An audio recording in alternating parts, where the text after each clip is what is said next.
보겠습니다. 마태복음 6장 13절 함께 봉독하겠습니다. 우리를 시험에 하지 마시고 다만 안에서 구하시옵소서.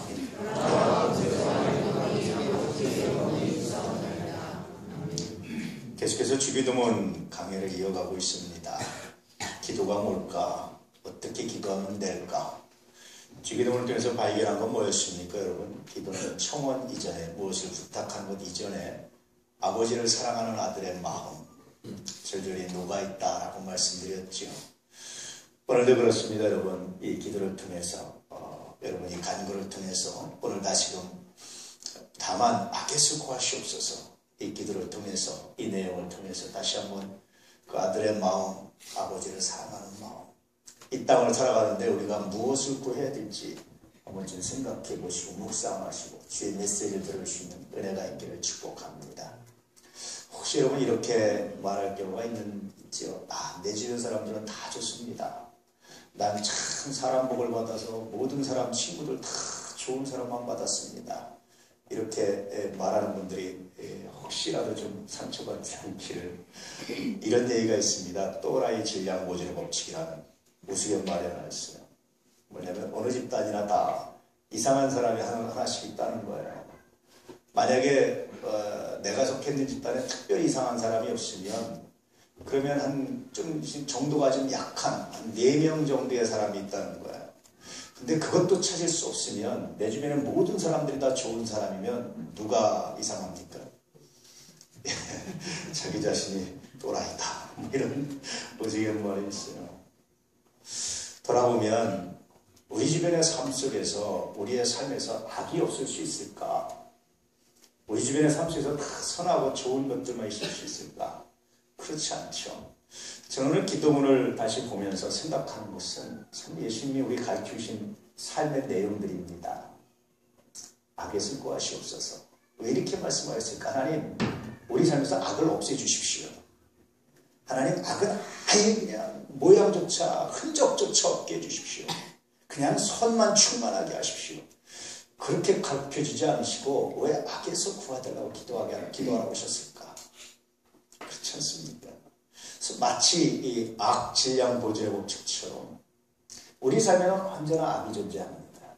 아무리 우리가 예수 믿고 성령 충만하고 말씀에 충만하게 산다 할지라도 우리 삶이, 우리가 이 땅에 사는 동안은 항상 악이 존재합니다. 그러면 중요한 것은 뭐냐면, 악을 없애주십시오. 악은 필요 없습니다. 나는 우리 모임에는, 우리 교회에는, 우리 주변 사람들은 다 이상한 사람 없고 악한 사람 없고 다 좋은 사람만 있게 하십시오. 하나님, 예수님 그렇게 말씀하시는 것이 아니라 악이 있다는 거예요. 악한 일도 있고 슬픈 일도 있고 아픈 일도 있고 여러 가지 일들이 있다는 겁니다. 그런데 하나님, 무엇을 구하라고 말씀하시면 예수님께서, 그런데 하나님, 내가 그 악과 함께 동조한다든지 그 악과 한편이 된다든지 내가 그 악과 함께 하는 것이 아니라 그 악에서 나를 건져주십시오. 그렇게 기도하라는 거예요. 그래서 오늘 말씀의 이 기도문을 묵상해 봐도 참 많은 것들이 이 안에 들어있다라는 생각이 듭니다. 여러분 어떻습니까? 이제는 내 삶에서 평평 아름다운 삶만, 평안한 삶만 하나님 쭉 나가게 하십시오. 우리 그렇게 기도하기 원하잖아요. 그런데 그렇지 않아요. 아무리 여러분 사람이 평안하고 잘됐다 할지라도 또다시 우리는 넘어짐이 있고 슬픔이 있고 또 고난이 있고 아픔이 존재하는 게 인간입니다. 근데 중요한 건 뭐냐면 그 아픔에, 그 고난에, 그 악에, 그 슬픔에 넘어지지 않는 것이 중요하다는 거예요. 저는 오늘 여러분들이 이러한 복을 받기를 축복합니다. 하나님, 내 주변에다 좋은 사람만 있게 하십시오라고 말하는 것이 아니라, 하나님, 내 주변에 여러 사람들이 있지만 그러나 내가 악에 휩쓸리지 않게 하십시오. 악인의 꾀에 빠지지 않게 하십시오. 죄인의 길을 들어서지 않게 하십시오. 오만한 자의 자리에 앉지 않도록 하나님 나를 지켜주십시오. 이렇게 기도할 수 있는, 이런 삶을 살아갈 수 있는 하나님의 사람들 되시기를 축복합니다. 돌아보면 그렇습니다. 우리가 살아간다는 것이, 우리의 삶의 많은 환경이나 많은 것들이 여러분 이런 삶 가운데서 우리가 살아가고 있어요. 그래서 우리 이 안의 가족들은 악을 이겨가는 삶, 넉넉히 극복해가는 삶, 그런 삶이 되시기를 축복합니다. 다시 한번 이런 마음으로 오늘 말씀 묵상을 보면 왜 이렇게 가르쳐 주셨을까? 조금 더 좀 적극적으로, 조금 더 좀 세상을 좀 정복하고 막 이렇게 좀 가르쳐주지 않고 왜 이렇게 소극적으로 가르쳐주실까? 하나님, 악을 이기하십시오. 하나님, 악을 물리치게 하십시오. 하나님, 악 가운데 내가 완전히 승리하게 하십시오. 악을 짓밟게 하십시오. 그래서 내 삶에 악이 없어지게 하십시오. 그렇게 기도하지 아니하시고, 그렇게 가르쳐주지 아니하시고, 악에서 구해주십시오. 오직 한 가지, 다만 한 가지, 내가 정말 하나님께 부탁이 있는데 나를 악으로부터 구원해 주십시오. 구출해 주십시오. 왜 이렇게 하셨을까? 여러 가지 의미가 있는데요. 그 중에 발견하시는 첫 번째 메시지는 뭐냐면 하나님의 자녀들은 이미 승리가 보장되어 있다는 거. 하나님의 자녀들은 이미 하나님께서 우리에게 승리를 보장해 주셨다는 거예요. 그렇기 때문에 악에만 빠지지 않으면, 악의 유혹에만 넘어지지 않으면, 악에만 우리가 실수하지 않으면 하나님의 자녀들은 반드시 하나님의 성령의 도우심으로 아름다운 삶을 살 수 있습니다. 오해하면 그럼 돈 많이 벌고 성공하는 삶입니까? 오해하는데 그렇게 말하는 건 아닙니다. 우리의 삶에서 돈 많은 사람이 재벌들이 누릴 수 없는 행복이, 세상에 성공했다고 말할 수 없는 사람들이 누리는 누릴 수 없는 그런 평안이 우리에게 하나님께로부터 임합니다. 이게 하나님 나라의 기쁨이고 하나님 나라의 은혜입니다. 그래서 예수님께서 이제 다만 내가 한 가지 하나님 아버지께 다시 한번 청원이 있습니다. 내가 정말 하나님께 한 가지 부탁이 있습니다. 그것은 하나님의 자녀들이, 당신의 자녀들이 하나님 실수만 하지 않게 하십시오. 악에만 빠지지 않게 하십시오. 그래서 하나님이 예비하시는, 하나님이 주시는 승리를 간직하고 살아갈 수 있는, 승리를 소유하고 살아갈 수 있는 하나님이 능력을 주십시오. 이런 삶이 되게 하십시오. 이렇게 기도하는 겁니다. 사람이요, 어릴 때는요, 무엇을 잘하는 사람이 주목받아요. 공부를 잘한다든지 예를 들면 무엇을 잘하는 사람이 주목받습니다. 그런데 사람이 성장하면은요, 무엇을 잘하는 사람이 아니라 실수를 덜하는 사람이 주목받아요. 청문회 같은 거 없이 늘 말씀드렸지만 실수 없는 사람이 주목받는 거예요. 무엇을 내가 얼마나 잘하느냐, 그것은 여러분 어릴 때입니다. 나중에 자라면 실수를 누가 덜 했느냐, 누가 더 악에 덜 빠졌느냐, 누가 더 악한 일에 덜 연루됐느냐, 이런 사람이 평가받는 거예요. 보이지 않습니까? 어저께 우리가 홈커밍 대회를 했지만 그분들 학생 때 실력은 다 천차만별이에요. 뭘 보십니까 여러분? 그분들 뿐입니까? 우리의 인생, 우리의 삶을 돌아보십시오. 얼마 전에 한 40년 정도 만에 초등학교 친구들을 만난 적이 있어요. 만났는데 뭐 초등학교 때 전체 기억도 안 나는데 하여튼 아이들이 기억을 많이 하더라고요.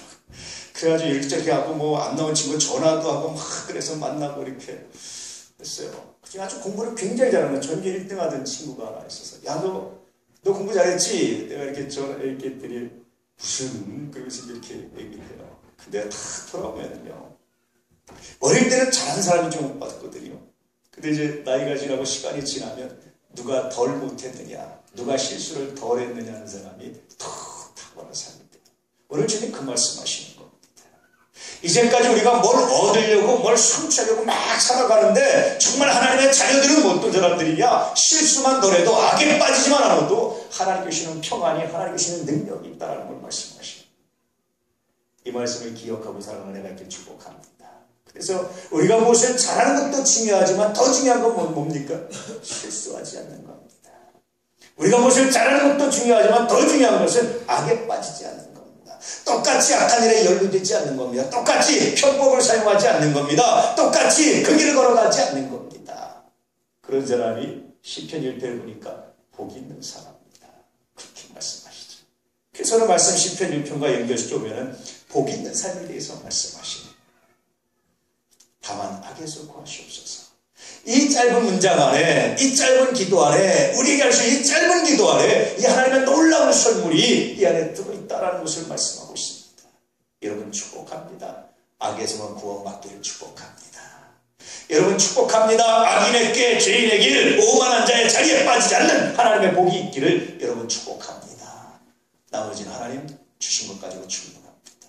이 고백이 있기를 주의 이름으로 축복합니다. 두 번째 일이라는 묵상에 보면은요, 다만 악에서 구하시옵소서. 이 내용이 뭡니까? 그것은 영적인 다이어트와 관계가 되어 있어요. 우리의 삶에 꼭 필요한 것이 뭡니까? 없어도 좋을 것들도 있습니다. 생각해보면 우리는 없어도 좋을 것들을 수없이 간직하고 있다가 삶에 정말 중요한 것을 놓치고 있는 있는 경우들이 얼마나 많은지 몰라요. 종종 짐 정리를 합니다. 짐 정리할 때가 재밌어요. 쓸까 말까, 나중에 쓰겠지 하고 모아놓으면 쓰는 적이 없어요. 먼지만 다 쌓입니다. 차라리 쓸만할 때 내놓으면 누군가에도 쓰겠지. 나눠주는 게 훨씬 더 복돼요. 내가 꼭 필요한 거 아니면 내 삶을 좀 가볍게 할 필요가 있다는 생각을 할 때가 참 많아요. 우리가요, 이 땅을 언제 떠날지 아무도 몰라요. 그런데 내가 떠난 그 자리가 지저분하게 남는 자리가 아니라, 뭔가 정리할 것이 남는 자리가 아니라, 하나님, 내가 언제 이 땅을 떠난다 할지라도 내가 남겨진 자리, 내가 살며 살아온 삶의 자리가 아름답게 누구든지 이어받아서 부족함이 없는 삶. 그래서 늘 짐 정리할 때가 여러분 재밌습니다. 마치 지금 하나님의 심판대 앞에 선 거죠. 마치 내 인생을 정리하고 이제 하나님의 심판대 앞에 선 것처럼, 이제까지 내가 살아온 삶을 평가받는 것처럼 다만하게 수고하시옵소서. 여러분, 영적인 다이어트에 관한 말씀입니다.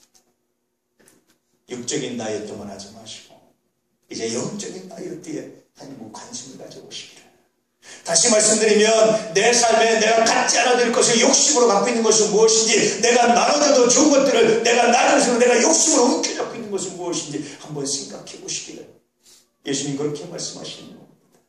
아버지, 우리들의 삶에서 내가 욕심으로 움켜잡고 있는 이런 함정에 빠지지 않게 하십시오.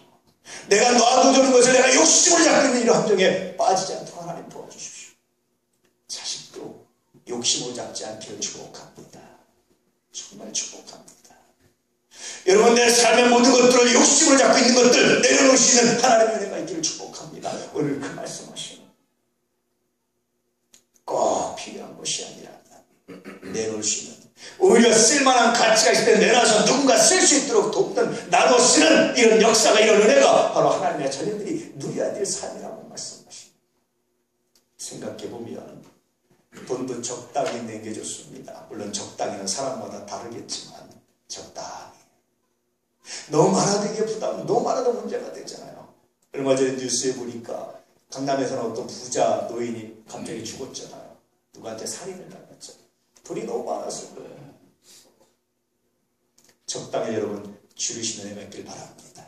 제가 한번 간증했지만, 예전에 어느 교회에서 무교육자 생활을 하고 있었어요. 학교도 다니고 대학원도 다니고 뭐 정신없었는데, 제가 교회에서 받는 사례는 다 대학원 학비 내고 책 사고, 거기다가 또 왜 이렇게 신학생들은 가난한 사람이 많아. 예나 지금이나.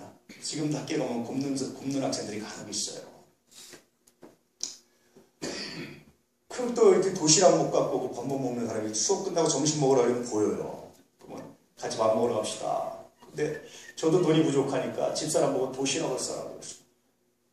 집사람이 유부 초밥인가 유부에다 이렇게 싸는 밥을 잘 쌉니다. 계란말이밥하고 하도 많이 싸서. 그래서 불러가지고 같이 점심을 먹고.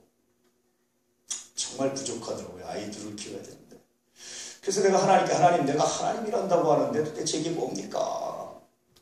그렇게 묵상을 했어요. 그때 내 마음에, 그럼 한번 네가 원하는 금액을 한번 써봐, 이런 마음이 드는 거예요. 그래서 이야, 이거 내가 하나님께 로또를 받았구나. 그래서 원하는 금액을 다 쓰려고 마음속에 기도를 하는데, 마음속에 금액을 정하면 조금 더 쓰면 안 될까?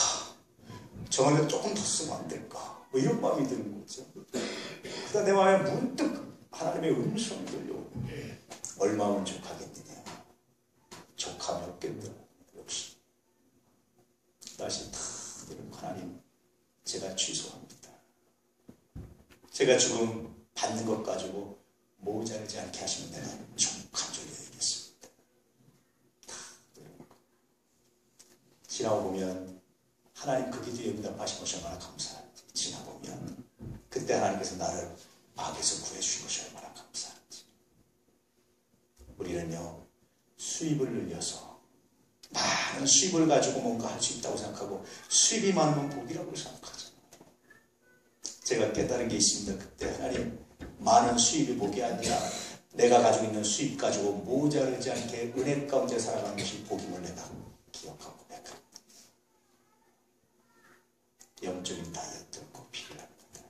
다만 밖에서 꼭 없어서. 세 번째 의미는요, 여러분, 눈에 보이는 것이 다가 아니에요. 우리는 슬픔과 고통과 우리 눈에 우리가 원하지 않는 사건 가운데서 절망하고 아파할 때가 많습니다. 그런데 오늘 그 말씀은 뭐냐면 그러다가 우리가 악에 빠지신다는 겁니다. 다만 악에서 구하시옵소서. 눈에 보이는 게 나가 아닙니다. 눈에 보이는 것이 나가 아닙니다. 여러분, 눈에 보이는 것이 나가 아닙니다. 간혹 제가 말씀드리지만 우리가 본다는 것은 뭡니까? 빛의 작용이죠. 가시방석입니다. 근데 여러분, 우리가 적에서 망원경학교도 눈으로 볼 수 없는 육안으로 보이지 않는 것들이 보이잖아요. 전파망원경을 가지면 더 많은 것들이 보이지 않습니다. 하물며 여러분, 오늘 말씀에는 예수 그리스도를 빛으로 보라는 것에서 그럴 때 보이지 않는 세계가 보이게 됩니다. 하나님 나라가 확신이 됩니다. 하나님 나라가 느껴집니다. 하나님 나라가 보입니다. 예수 그리스도를 통해서 볼 때 우리의 삶의 역사, 하나님의 능력이 보이기 시작하는 겁니다. 너 왜 예수님이냐? 누군가 저에게 묻는다면 제가 대답할 확실한 말이 하나 있습니다. 뭔지 아십니까? 내가 세상을, 내가 나의 삶을 예수 그리스도의 빛으로 보고 있습니다. 내가 세상을, 내가 나의 삶을 예수 그리스도라는 빛을 통해서 내가 세상을 보고 있습니다. 그러니 내가 발견한 것이 있었습니다. 보이는 것이 있었습니다. 예수 믿어야 구원받는다는 사실, 예수 믿어야 하나님 나라가 있다는 사실을, 예수 믿어야 영생이 있다는 사실을, 하나님께서 우리에게 구원의 길을 주신 유일한 길이 바로 예수라는 사실을 제가 봤기 때문에 다만하게서 구하시옵소서. 육신의 눈으로 보이는 것이 전부라고 생각해서 그 악에 빠져서, 그 세계에 빠져서, 그 삶에 빠져서 정말 중요하게 볼 수 있는 것을 놓치는 어리석은 범하지 않게 하소서. 이 기도를 기도합니다. 사랑하는 우리 하나님 가족 여러분 모두에게 이 복이 있기를 축복합니다. 할렐루야. 예수의 빛으로 바라보십시오. 예수의 빛으로 바라보십시오. 우리의 빛이신 예수의 빛을 통해서 바라보십시오. 세계가 달라 보입니다. 삶이 달라 보입니다. 하나님의 나라가 보입니다. 하나님의 역사가 보입니다. 그 안에 구원의 손길이, 십자가의 은혜가, 십자가의 능력이, 십자가의 보혈이 비로소 새롭게 와닿는 시간이 가고 세월이 가면서 참 감사한 것은 하나님 나라 예수입니다. 내가 목사가 됐다. 참 감사한 것은 한날 하나님 나라에 소망을 주셨다는 것입니다. 간혹 간증하지만 저는 매일 밤 잠들 때마다 내 삶을 정리합니다. 오늘 밤에 나를 데려가신다면, 그리고 내일 내가 아침에 눈을 뜰 때 하나님 또 하루에 나에게 선물을 주고 감사합니다. 오늘도 하나님의 나라를 살아가기 원합니다. 또 하룻밤을 잘 때는, 저녁에 잘 때 하나님 오늘 나에게 삶에 내가 회개할 것이 무엇입니까? 하나님 내가 돌아올 것이 무엇입니까? 돌아오면 수없이 많은 회개거리가 생각하지 않으면 안 나는데 생각하다 보면 많이 납니다. 그리고 다시 묵상하면 하나님의 나라가, 하나님의 부활하심의 역사가 마음에 감동이 되었지. 그래서 잠자는 것이 기뻐. 잠자는 것이 행복할 때가 있습니다. 내게 하나님 나라를 묵상하고 하나님의 구원을 묵상하고 부활의 그날을 묵상하는 것이 얼마나 기쁘고 행복한지 하나님 감사합니다. 구원해 주시고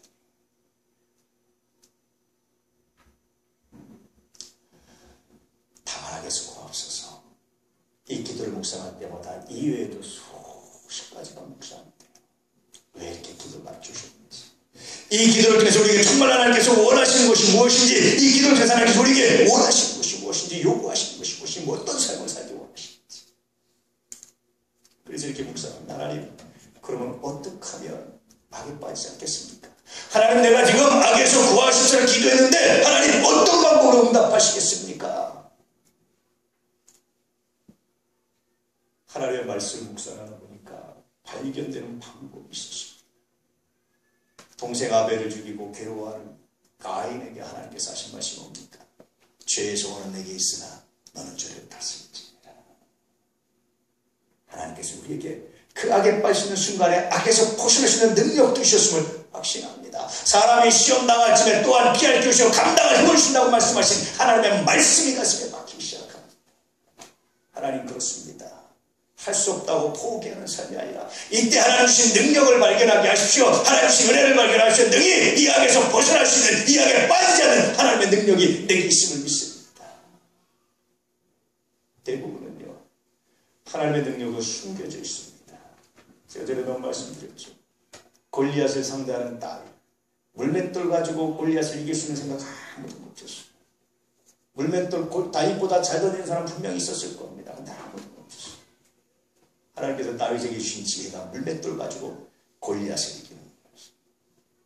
하나님이 여러분에게 능력을 주셨는데 대부분 엉뚱하다고 생각해서 별로 관계없다고 생각해서 사장시켜버리고 버리고 잊어버릴 때 얼마나 많은지 몰라요. 악에 빠져 악의 유혹이 있는 그 순간, 내가 이렇게 악하게 하지 않으면, 내가 이렇게 하지 않으면 죽을 수밖에 없다고 생각하는 그 순간, 하나님 내게 주신 능력이 무엇입니까? 이 순간에서 어떻게 훈련시켰습니까? 묵상해 보시기를 축복합니다. 그럴 때 발견되는 메시지가 있을 거예요. 그 하나님 주신 능력으로 승리했을 때 얻는 비결이 바로 시편 1편에 있는 말씀입니다. 저는 시냇가에 심은 나무가 늘 푸르고 때를 따라 열매를 맺고 잎사귀가 무성한 것처럼 형통한 것처럼 다만하게서 구합소서. 결국 이렇게 기도를 가르쳐주신 이유는 우리에게 형통하게 보여주시기 합니다. 돈 잘 벌고 높은 자리가 아니라 세상이 줄 수 있는 평화를, 세상이 줄 수 있는 행복을, 물질을 줄 수 있는 행복을, 능력을 발견하게 하시기 위한 하나님의 계획이 이 안에 들어있습니다. 사랑을 위하여 가지고 여러분 모두에게 이 복이, 이 은혜가 넘쳐나기를 축복합니다. 아버지, 악에서만 구하시옵소서. 한번 따라서 해보시겠습니다. 아버지, 다만 악에서 구하시옵소서. 삶의 고난이 올 때마다, 삶이 흔들릴 때마다, 삶의 어려움이 올 때마다, 힘든 순간이 올 때마다, 분노가 일어날 때마다, 화날 때마다 아버지, 악에서 구하시옵소서. 이 순간이 지나면, 이 순간 하나님 내가 구원받으면, 이 순간 내게 주신 능력을 통해서 내가 이 악을 능히 이기면, 하나님의 성령의 능력으로 내가 능히 이기면 하나님 아름다운 은혜가 있을 줄 믿습니다. 악에서 구하시옵소서.